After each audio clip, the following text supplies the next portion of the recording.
Irmãos, a paz do Senhor para a igreja. Graças a Deus por esta oportunidade. Quero convidar os irmãos para abrirem o Evangelho segundo escreveu Lucas, no capítulo de número 9.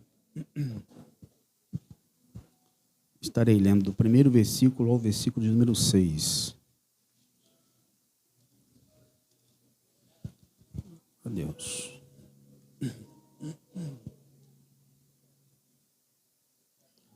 Cujo tema é que Jesus envia os 12 discípulos.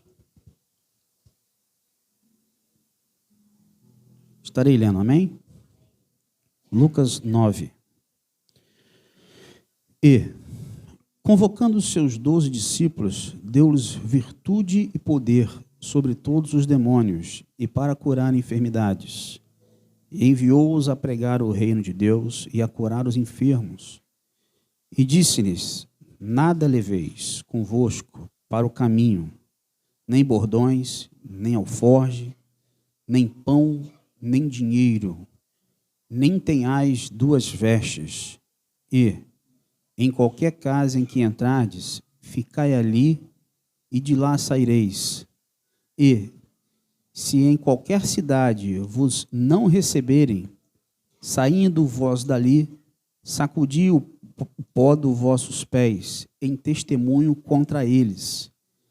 E, saindo eles, percorreram todas as aldeias, anunciando o evangelho e fazendo curas por toda parte. Bendito Deus e eterno Pai, queremos mais uma vez levar o nosso pensamento em oração. Deus, agradecendo, Pai, por este trabalho, por esta oportunidade. Meu amado Deus, teu servo Moisés já orou pela minha vida e eu quero mais uma vez orar, Senhor, pedindo que nesse momento, Pai, o Senhor possa tomar, meu Deus, a minha voz, o meu pensamento, Senhor, as minhas emoções, Senhor, meu Deus. Pai, que os meus ouvidos estejam, meu amado Deus, sensíveis àquilo que tu quer transmitir à tua igreja, Senhor. Meu Deus, de mim, Senhor, eu nada posso, meu Deus, oferecer, mas me coloco aqui nesta noite, Pai, como um instrumento em tuas mãos, para que tu possa realizar a tua vontade. Assim te peço e agradeço em nome de Jesus. Amém. Irmãos, podemos nos assentar.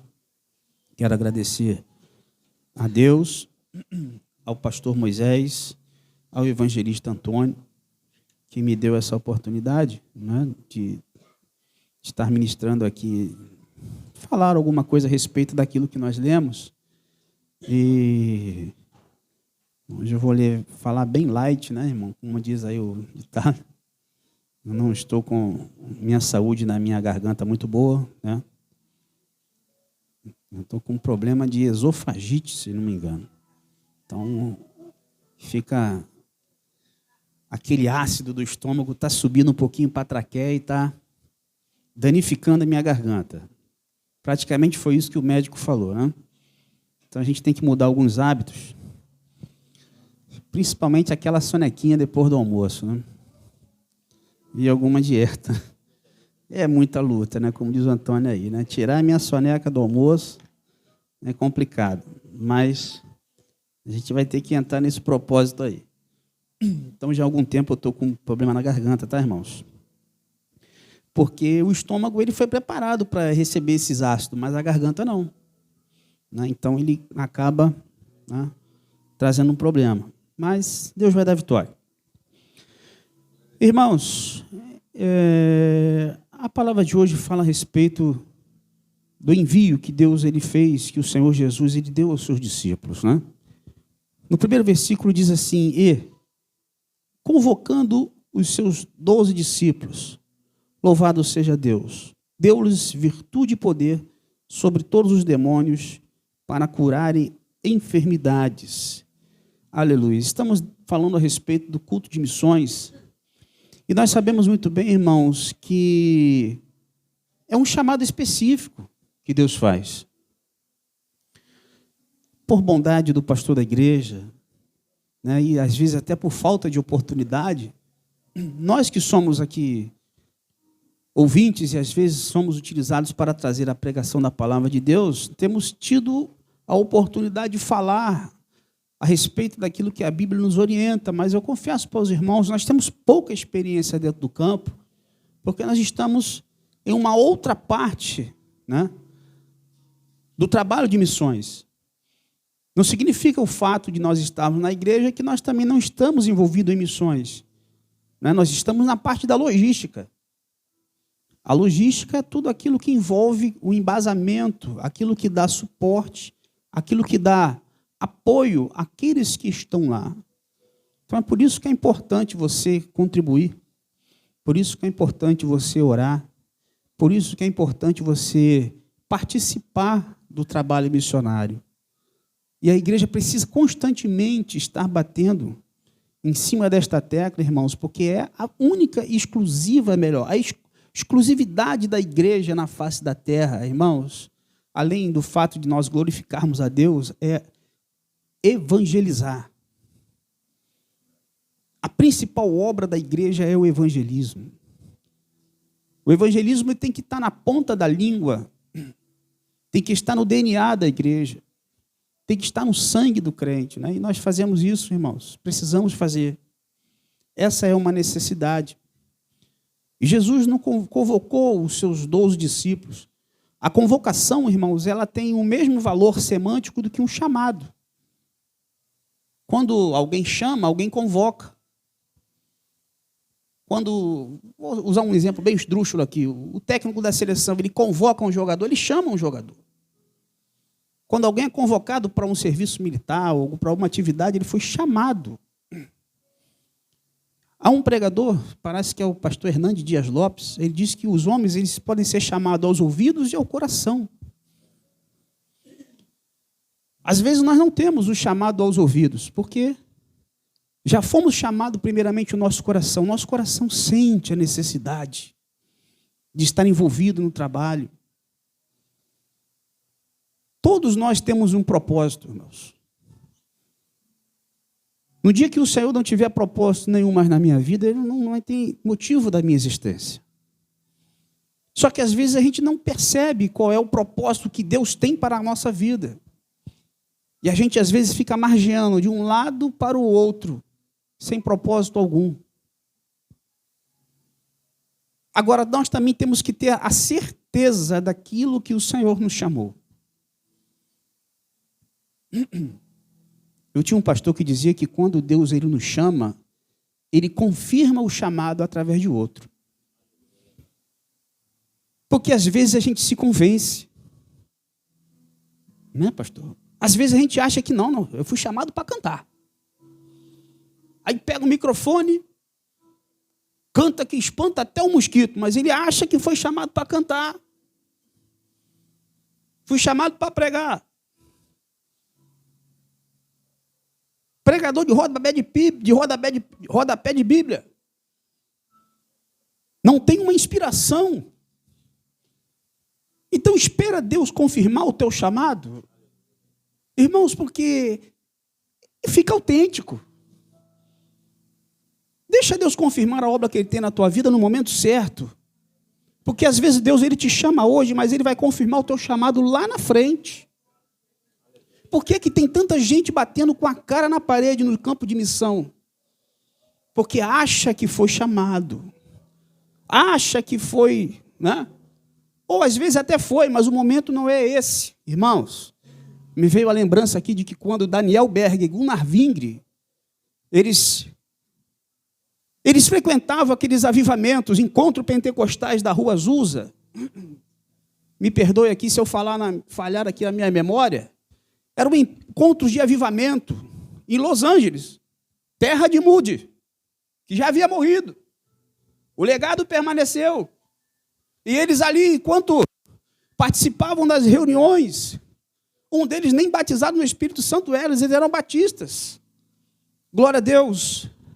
Mas quando Deus chamou os levou ao mesmo encontro e lá a profecia foi entregue a eles e eles então foram confirmados que eles deveriam ir para o Pará. Eles não sabiam nem a existência desse estado. Tiveram que sair dali e procurar uma biblioteca para saber onde ficava aquele lugar, irmãos. Mas o Senhor confirmou. Era como se houvesse um encontro perfeito, irmãos, porque tudo aquilo que Deus faz é perfeito, e aquilo que Deus fez na minha vida, Ele não vai deixar gerar dúvida. não vai gerar dúvida. Aleluias. Irmãos, eu sei em quem eu tenho crido, e eu sei que pela misericórdia Ele tem me usado. Coloca isso, irmãos, como uma filosofia da tua vida. Seja um instrumento para ser usado na hora certa, no momento certo. Porque vai chegar um momento, irmãos, que nós vamos precisar sair do nosso comodismo. Fala isso por mim, irmão. Ou seja, no momento certo, ou seja, no momento do aperto. O momento em que a igreja estava ali achando que estava tudo bem, escondida, enclausurada ali em Jerusalém, Deus vai lá e Saulo de Tarso. Saiu todo mundo de dentro da toca. Aleluia. Já viu como é que joga água dentro do formigueiro? Saiu todo mundo dali e foram pregar a palavra de Deus. E o resultado sou eu, você. Nós somos esse resultado glorioso. Glórias ao nome do Senhor. Então, amados, o Senhor, Ele convocou, chamou os 12 discípulos. E a Bíblia diz que Ele lhe deu virtude e poder. Está vendo que quando Deus Ele chama para um determinado momento da obra, Ele vai te capacitar. Por mais, irmãos, que eu seja letrado, por mais que eu seja estudado, por mais que eu tenha frequentado, aleluia, as academias, né, das universidades, irmãos, nada disso se compara ao poder de Deus na vida do homem. Virtudes aqui, irmãos, a gente sabe que virtudes são qualidades, mas virtudes bíblicas, virtudes do Espírito Santo, são, irmãos, poder sobrenatural. É algo que você não vai encontrar nos bancos das universidades, nas academias de letras, nos canudos de teologia. Não. É algo diferente. É algo que é somente com você e com o Senhor. É uma virtude, é um poder, é um discernimento.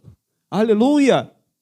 Louvado seja o nome do Senhor. Poucas vezes a gente fala sobre o batismo no Espírito Santo de Deus, mas o batismo no Espírito Santo de Deus, ele é um revestimento, é uma capacitação, é um endurecimento, para que você possa estar, irmãos, apto, porque, amados, a obra, ela causa dificuldades, como diz aqui o pastor, e essa frase não é dele, ela começa difícil, torna-se impossível, mas ela é realizada, sabe por quê? Porque para Deus não há impossível.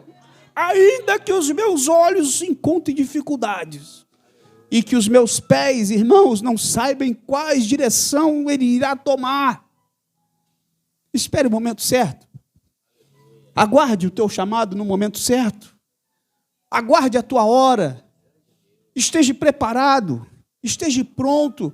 Porque a convocação pode vir a qualquer momento, amados, e quando ela vier, o Senhor vai te dar virtude e poder sobre todos os demônios. Irmãos, nós estamos numa guerra espiritual. E a vantagem que o inimigo da nossa alma tem sobre nós é que nós não podemos enxergá-lo. A gente não vê, mas a gente percebe. Quando alguém falou assim, não, Jesus, de modo algum eu permitirei que tu morras. Estava ali ao lado do Senhor, Pedro. E Pedro falou, Senhor, para trás de mim, Satanás. Ele sabia qual era o seu chamado. Jesus, ele viu o que estava falando por intermédio de Pedro. Ele conhecia e sabia que não era aquele caminho. Aleluia, que não era nada aquilo que Pedro estava falando. No momento da adversidade, ele, correu. Então, amados em Cristo Jesus, eles receberam a convocação, receberam virtude e poder, e o Senhor os enviou a pregar o reino de Deus e a curar os enfermos.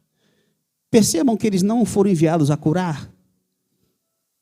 A obrigação da igreja não é curar os enfermos, não. A obrigação da igreja é pregar a palavra do Senhor. Se naquele momento em que você estiver pregando, Deus te der autoridade para ministrar a cura, Não é você quem cura, mas ministre a cura que Deus ele tem poder para estar na sua ministração, para que você possa curar através da ministração. E diz a palavra do Senhor que ele disse assim, olha, no versículo 3, não leve nada. No Evangelho de Marcos, há apenas uma contradição, porque Marcos disse que era para ele levar o bordão. Mas no Evangelho de Lucas diz para eles não levarem nada. E o que significa não levar nada? Não levar nem o bordão. Irmão, o bordão era uma espécie de vara que tinha um gancho na ponta. Né? Servia para dar apoio. E aqui no Evangelho de Lucas ele disse, não leve nada convosco para o caminho. Nem o bordão para te dar apoio. Não leve o alforje. O alforje, vamos traduzir, transliterar, né? Trazer para os nossos dias aqui atuais. É uma bolsa. É um local onde você pode guardar ali algum pertence, levar algum alimento, levar um pão, levar um dinheiro. Não. O Senhor falou para eles não levarem nada. Sabe por quê? Porque nós estamos completamente na dependência de Deus. Quando Deus ele manda, quando Deus ele determina, quando Deus ele envia, ele é o teu sustento. Ele vai capacitar alguém para te dar o apoio. Ele vai levantar alguém para te sustentar, alguém para te socorrer, alguém para chegar no momento certo, irmão. Deus não se atrasa na sua providência. Em momento algum, eu vejo o Senhor Jesus ele chegar atrasado nos seus compromissos. Nem mesmo quando Lázaro já estava morto, já de 4 dias, o Senhor ele não se atrasou, ele chegou no momento exato, porque, irmãos, para que o nome do Senhor seja glorificado, amados, não há tempo para Deus. Ei!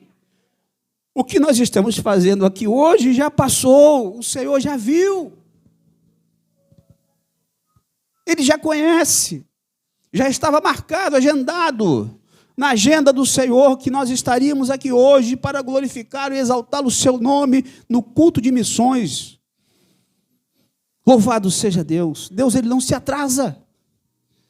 E o nome dele, irmãos, precisa e quer ser glorificado no meio do seu povo, amados. Mas ele deu esta ordem, não leve nada. Não leve nada, porque eu cuido de você. Enquanto você estiver com os seus recursos, as mãos de Deus estão encolhidas.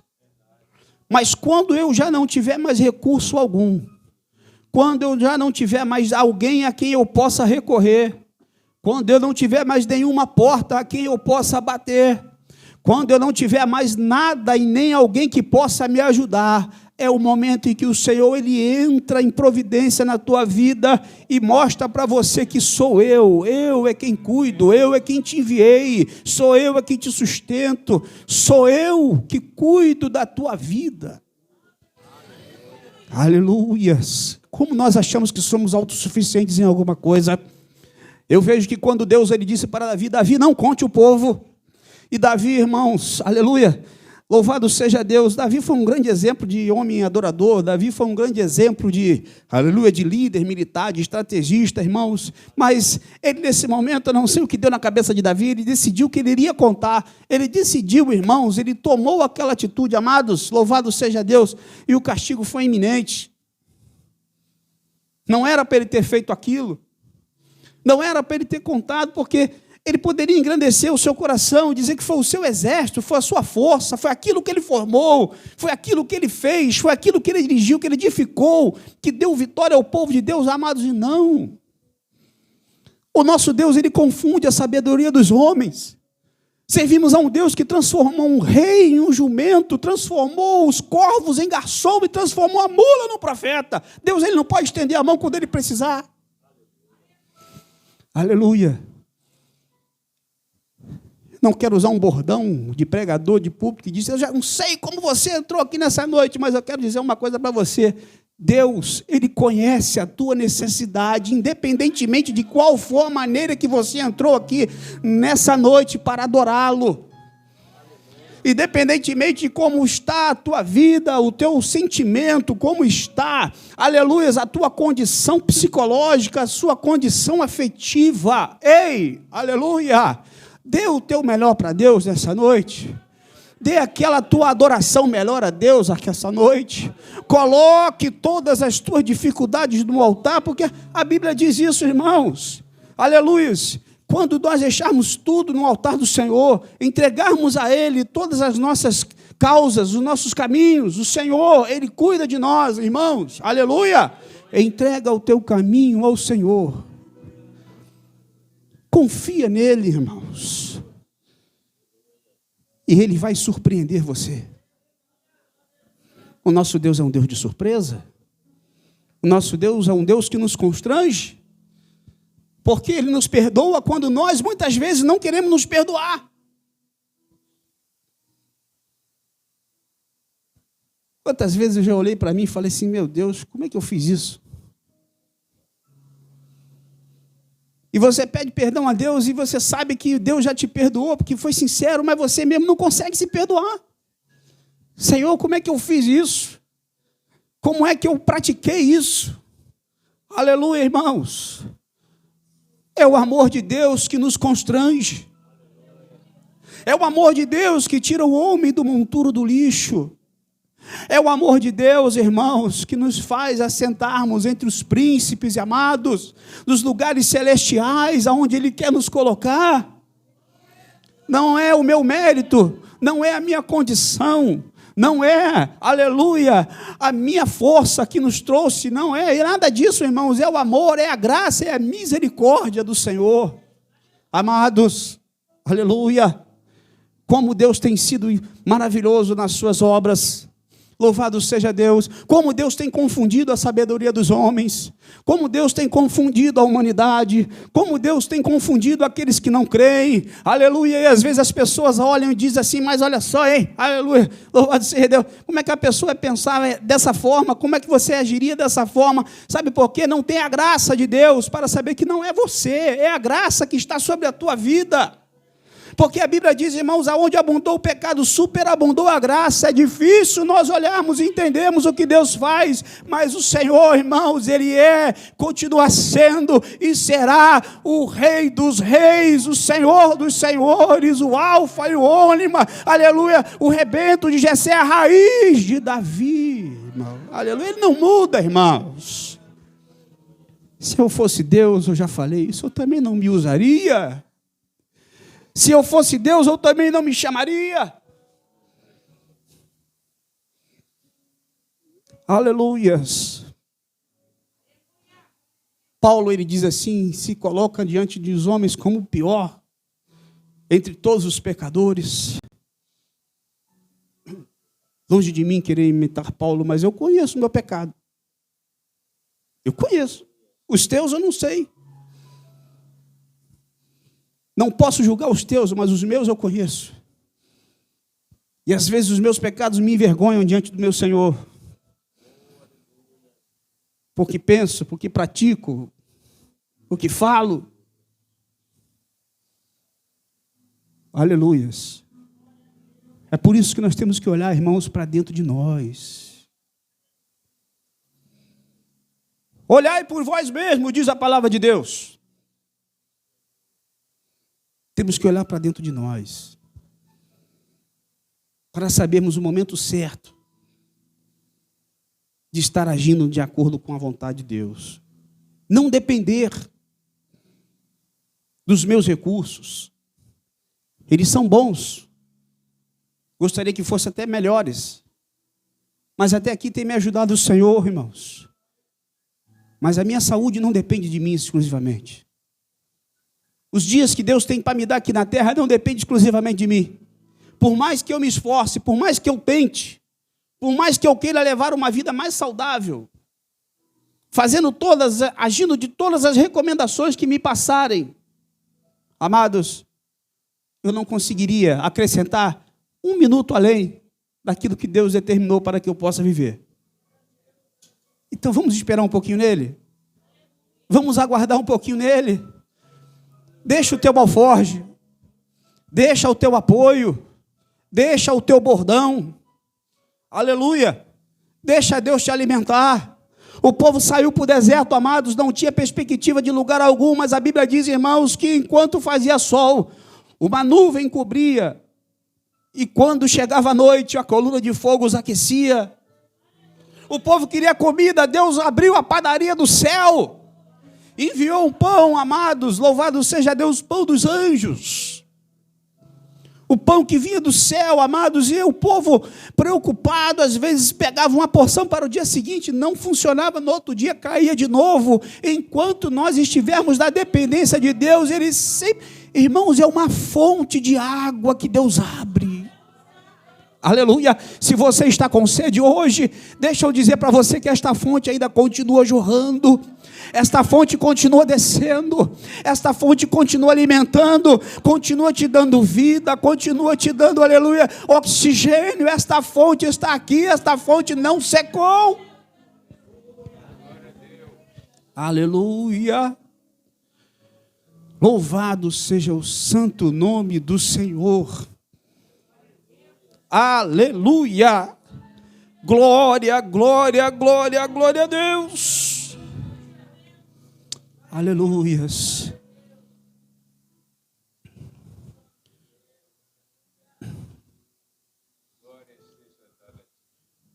Às vezes a gente pensa que Jesus tem alguma coisa de riqueza para nos oferecer, né? Aleluias. O reino de Deus não é isso, irmãos. Os discípulos foram instruídos a depender da ajuda dos outros. Quando fossem de cidade em cidade, pregando as boas novas? Não, o propósito inicial era levar à Judéia a mensagem de Jesus, se eles viajassem sem outras preocupações, poderiam cumprir a missão depressa. As coisas que Deus faz, irmãos, é tudo ao seu tempo. Louvado seja Deus. No versículo 4, diz assim: se entrar em alguma casa, ficai ali, e de lá saireis.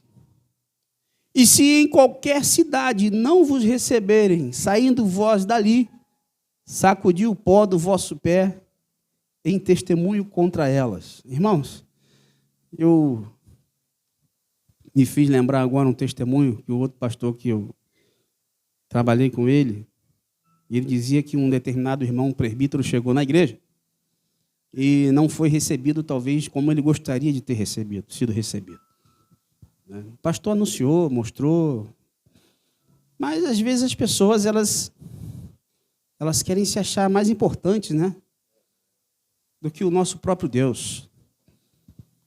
Irmãos, o mais importante aqui nesse lugar, nessa noite, não é o pastor da igreja, não é o pregador, não é o culto, o grupo, irmãos. O importante aqui é o que nós estamos fazendo.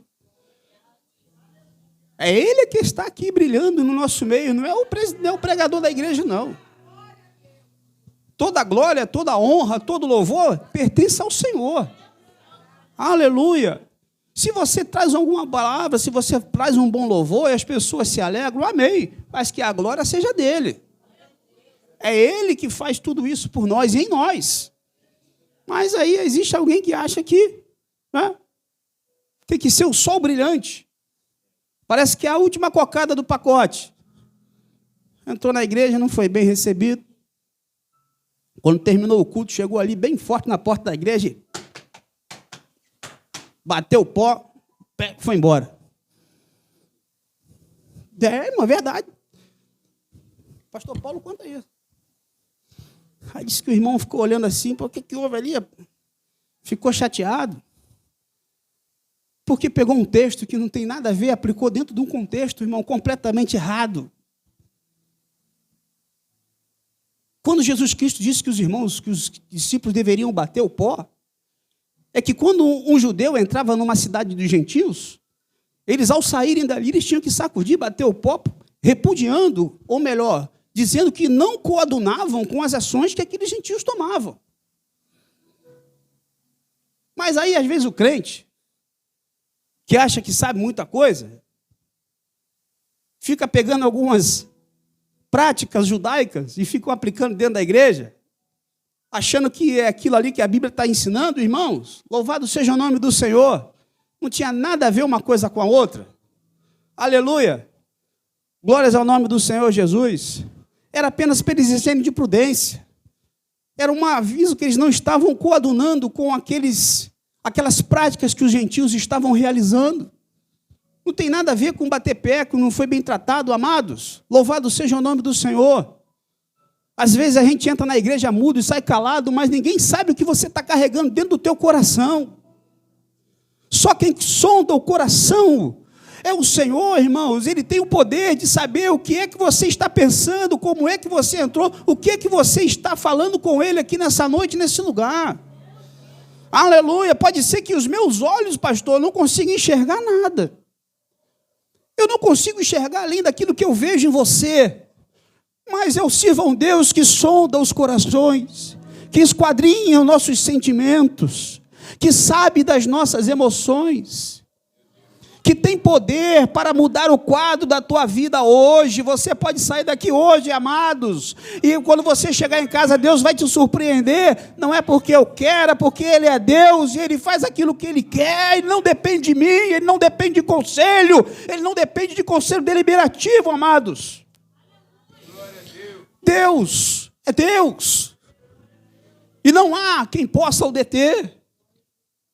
Aleluia. Irmãos, nós temos que começar a implementar isso em nós, nas nossas práticas. Às vezes achamos que o culto ele é alegre porque uma pessoa sai ali e fala em língua estranha, ou alguém bate palma, ou faz aqueles movimentos que eu não sei até hoje. Sinceramente, eu prefiro ficar igual o pastor da igreja. Eu sou pentecostal um pouco...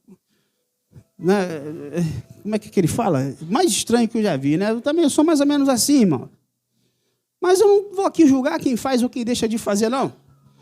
Sabe por quê? Porque se eu pegar uma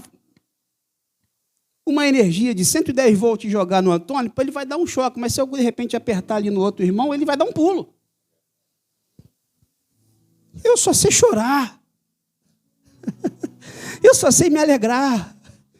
Mas se você glorifica, exalta, bate palma, dá língua estranha, irmãos, é a reação que o choque está fazendo na tua vida, mas que seja pelo Espírito de Deus. Amados, e graças a Deus que nós temos essa comunhão. Agora imagine aqueles irmãos que nós acabamos de ver ali alguns minutos atrás. A alegria que você viu, eles entrando dentro do templo. A alegria, o cântico, a euforia. Irmãos, ele não tem nem 1% do que nós temos aqui. O chão é de terra batida. O teto, amados, é de palha. As paredes, irmãos, reboco de barro.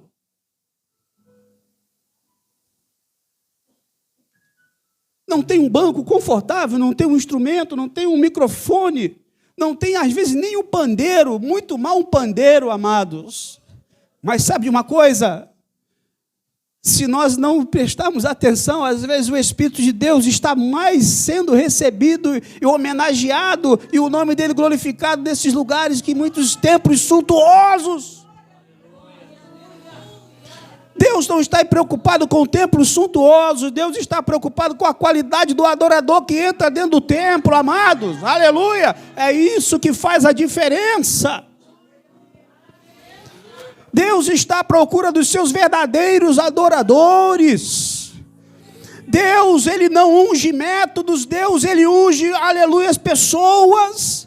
As pessoas às vezes têm os seus métodos, as pessoas têm as suas estratégias. Deus não unge estratégia de ninguém. Deus unge a minha vida, Deus unge a tua vida. Coloca a minha vida no altar, a tua vida no altar. Aleluia, e deixa o nome dele ser glorificado. Aleluias, aleluias. Glórias ao nome do Senhor. Aleluias, deixa que as maravilhas que a vida pode nos apresentar, a gente desfrute lá no céu. Aleluia. É no céu, irmãos. É no céu que a gente vai ter ruas de ouro, de cristal.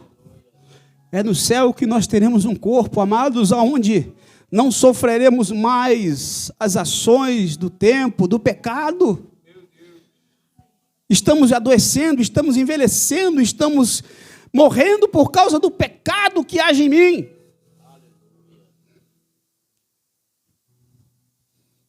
São as nossas escolhas. Amados em Cristo Jesus, qual é o teu chamado? O que você está fazendo na igreja? O que eu estou fazendo na igreja?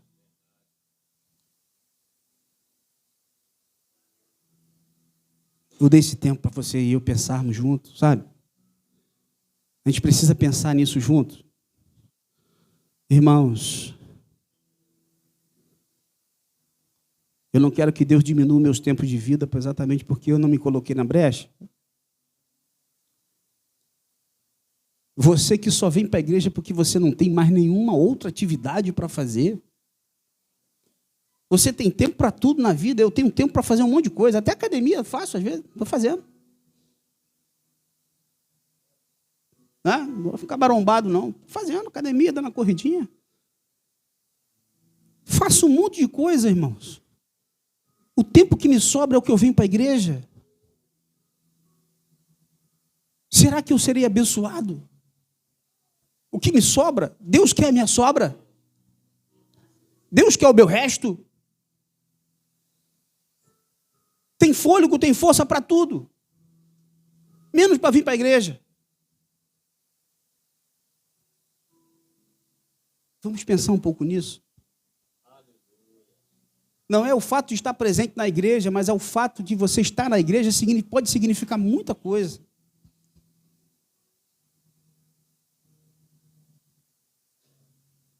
Isso é um estereotipo que pode revelar muita coisa por nós. Estou ficando para titio, estou ficando para titia, não arrumo um namorado, não arrumo uma namorada. Não vai para culto de mocidade, não vai para cruzada evangélica, não vai nos encontros de crente, vai arrumar namorado, vai arrumar casamento aonde?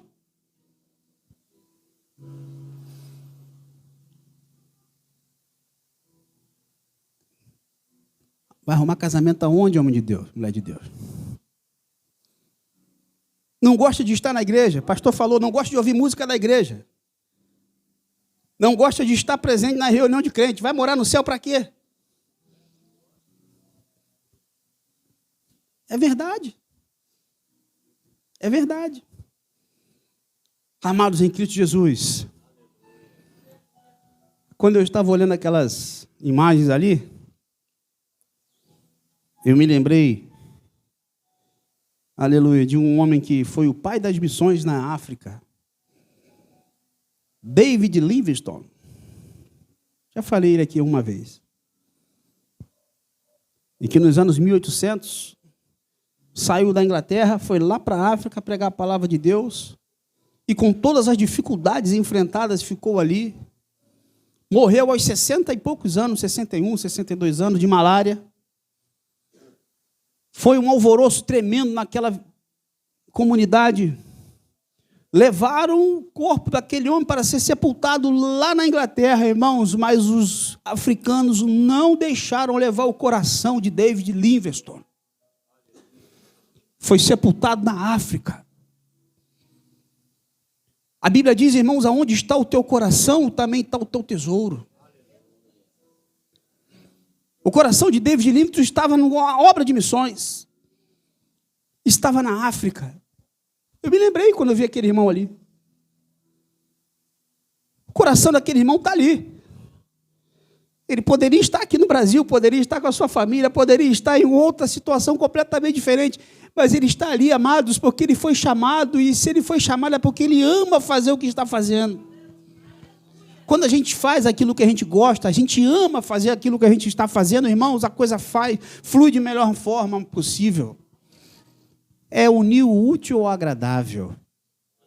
E às vezes, amados, a gente quer fazer seleção para quem a gente vai pregar. A gente às vezes quer selecionar. Não, aquele ali eu acho que é digno de salvação, aquele ali não. Aquele ali eu acho que não tem mais jeito, não. Aquele ali anda bonitinho, anda arrumadinho. Aquele ali não, aquele ali eu acho que não dá, não sei, não pode. Amados em Cristo Jesus, Pedro foi duramente repreendido. A Bíblia diz lá no livro de Atos dos Apóstolos, no capítulo 10, no versículo 34, Deus deu uma lição a Pedro, e Pedro reconheceu, e ele diz que o Senhor, hoje ele percebia, que o Senhor ele não faz acepção de pessoas. Quando ele batizou ali, irmãos, a família do centurião Cornélio, antes que eles fossem batizados nas águas, o Espírito Santo de Deus os havia batizado. O que restava para Pedro fazer? Ora, se o dom do Espírito de Deus já foi derramado a eles, então vamos botar água também e fazer com que eles sejam batizados. Irmãos, Pedro teve que ir lá no Sinédrio, ou melhor, lá na religiosidade deles, lá para poder se explicar. Pedro teve que se explicar. Por que tu batizou Cornélio, rapaz? É gentil. Aí ele teve que dizer tudo isso aí, não.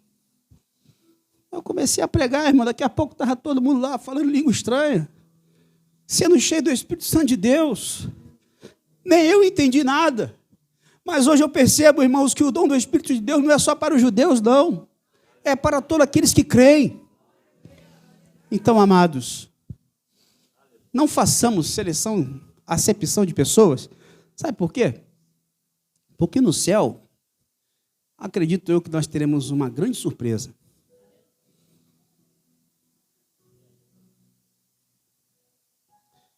As pessoas não viram quando aquele jovem que estava ao lado do Senhor Jesus, na hora da morte, embora tenha sido relatado nos evangelhos, muitos ali já viram aquele homem sendo condenado e levado à condenação, para o inferno. Mas ele teve um momento, Deus deu a ele aquele momento do arrependimento. Irmãos, ainda bem que hoje nós temos esta oportunidade do arrependimento, porque vai chegar um momento em que o meu arrependimento não vai servir para muita coisa. Depois que a porta se fechar, o meu arrependimento não vai fazer com que eu ouça o toque da trombeta. Não vai. A salvação continua sendo pela graça. A salvação continua sendo pelo Senhor Jesus. Mas, amados, a coisa vai ser mais difícil. As pessoas vão ter que passar, irmãos, por um momento de dificuldade, de tribulação. Vê como é que a porta às vezes vai se fechando. Às vezes eu falo para o meu filho, olha rapaz, estude, aproveite o teu momento, porque a idade vai passando, é que nem uma ampulheta. Sabe o que é uma ampulheta? Os irmãos sabem, né? É aquele materialzinho que vira aqui, a areia vai caindo. O tempo vai passando. A areia vai descendo pelo aquele funilzinho. A vida vai ficando difícil. As portas vão se fechando. Jovem, aproveita o tempo da tua força, porque um dia você vai envelhecer.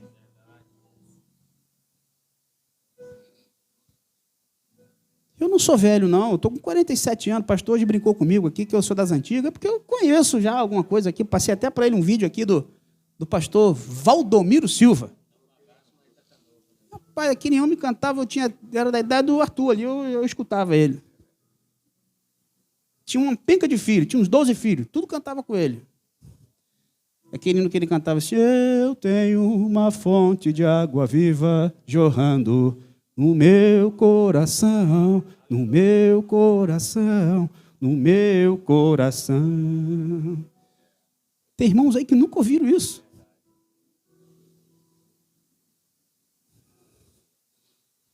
Um dia vai chegar a idade do cansaço. Um dia vai chegar a idade, irmãos, em que você vai olhar assim, eu não tenho mais força para fazer. Eu inventei de fazer uma obra lá em casa. Eu gostei de fazer obra ao longo da vida, mas chega uma hora que tu olha assim, rapaz, não aguento mais não. Você se cansa aí, para terminar de completar o negócio mesmo, eu comprei um saco de açúcar para botar entulho. Irmão, foi meia hora depois, tinha umas 300 abelhas lá. E ainda picaram o pedreiro ainda. Chega uma hora que tu não aguenta muita coisa não, amados. Projete o teu futuro hoje. Monte a tua sombra hoje, porque amanhã você não vai querer mais andar no sol. Você vai precisar do descanso. Dê o seu tempo para Deus enquanto você pode. Enquanto você ainda pode ser usado. Eu vi um testemunho que uma pessoa, uma senhora na Argentina, foi chamada para uma obra missionária ainda quando era bem jovem. E ela não aceitou aquele chamado naquele momento porque ela decidiu casar-se. E depois que casou, vieram os filhos. Ela também não poderia se lançar à obra de Deus por causa dos filhos.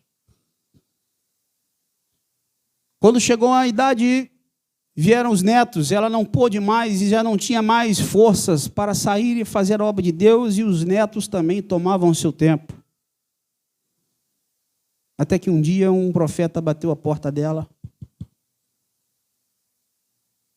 E alguém disse assim: eis que diz o Senhor, quando tu eras jovem, te chamei para uma obra, mas tu não colocaste o teu coração pronto nela.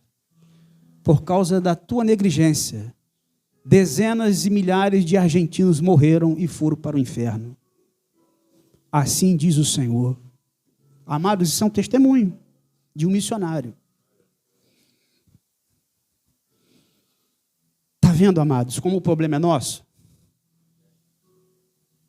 Já ouviu aquela história que uma pessoa estava dentro do barco e de repente o barco começou a furar e começou a entrar água? O problema é de todo mundo. Porque quando a água tomar uma determinada superfície daquele barco, todos vão perecer. O problema é nosso, amados. Vamos colocar a nossa vida no altar porque ainda há tempo. E enquanto estamos aqui, Deus ele tem nos dado essa oportunidade. Se você foi chamado, se o Senhor te convocou, coloque-se na brecha que Deus ele vai confirmar no tempo certo, para que o nome dele seja glorificado na sua vida. Viu, amados irmãos? Porque quando Daniel Berg com Narving, foi este exemplo que eu iniciei aqui no trabalho, eles se conheceram, um confirmou o chamado de outro, vieram para o Brasil. Cenário político brasileiro, 1888, abolição da escravatura. Acabou a mão de obra escrava. 1889, proclamação da República. Estavam convocando pessoas que pudessem vir. O Brasil abriu as portas para os imigrantes, para poder substituir a mão escrava por obra assalariada. E eles entraram exatamente por essa demanda. Está vendo como é que Deus ele faz as coisas no tempo certo? Não é no meu tempo, é no tempo do Senhor. Chegaram lá em Belém, longe dos grandes centros. O Brasil começou a se industrializar depois da Segunda Guerra Mundial. Amados, aqui na região sudeste, mas o Senhor os enviou para lá. Talvez ninguém pudesse imaginar, mas por que eu tenho que ir para lá? É porque é lá o pontapé inicial. Como eu já disse, os meus olhos veem aquilo que está diante de mim, mas Deus, ele vê além dos meus olhos. Confie na visão do Senhor. E que Deus abençoe a tua vida e confirme o teu chamado para a glória de Deus. Amém? Graças a Deus, irmãos, consegui chegar aqui com a minha voz. Deus abençoe os irmãos. Em nome de Jesus. Pastor, obrigado.